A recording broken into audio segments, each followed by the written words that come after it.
नमस्कार, मैं हूं एडवोकेट पूजा अग्रवाल और आज हम बात करेंगे मैट्रिमोनियल डिस्प्यूट में मीडिएशन क्यों जरूरी है, सुप्रीम कोर्ट क्या कहता है और एक एडवोकेट की असली भूमिका क्या होती है। हाल ही में सुप्रीम कोर्ट की माननीय जस्टिस बी.वी. नागरत्ना ने कहा मैट्रिमोनियल डिस्प्यूट में मीडिएशन फर्स्ट अप्रोच को अपनाना चाहिए। उन्होंने यह भी कहा कि पहला प्रयास सुलह का होना चाहिए, मुकदमा आखिरी विकल्प, क्योंकि शादी सिर्फ एक कॉन्ट्रैक्ट नहीं, एक सामाजिक और भावनात्मक बंधन है। इस नाजुक रिश्तों की डोर बिना कटुता तोड़ने के लिए मीडिएशन ही सबसे बेहतर राह होती है। एक वकील का असली काम सिर्फ केस लड़ना नहीं है, वो एक मार्गदर्शक होता है। एक समझदार एडवोकेट पहले ये सोचता है क्या केस फाइल करना ही एकमात्र रास्ता है या एक बार सुलह की कोशिश करनी चाहिए। मीडिएशन में एक वकील की क्या भूमिका होती है?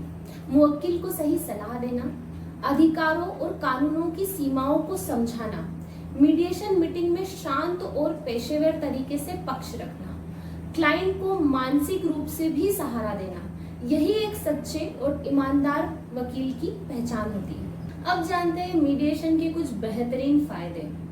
सबसे पहले समय की बचत, महीनों में हल, सालों की लड़ाई नहीं, खर्च कम, कोर्ट फीस, वकील फीस सबकी बचत, गोपनीयता, आपकी बातें सार्वजनिक नहीं होती और मानसिक शांति मिलती है, बिना तनाव के निर्णय होता है, बच्चों का भला होता है, विवाद का असर उनके भविष्य पर नहीं पड़ता, नियंत्रण आपके हाथ में है, फैसला आप करते हैं, कोई और नहीं। कल्पना कीजिए एक दंपत्ति में मनमुटाव है और कोर्ट में केस चला तो सालों की झंझट, पैसे का नुकसान और समाज में बदनामी होगी जो अलग। लेकिन यदि वे एक मीडिएटर के पास जाकर शांति से बैठ करके चर्चा करें तो या तो समाधान निकल सकता है या सम्मानपूर्वक सेपरेशन हो सकता है। यही है मीडिएशन की ताकत, जो संबंध को खत्म नहीं सुलझाने की कोशिश करती है।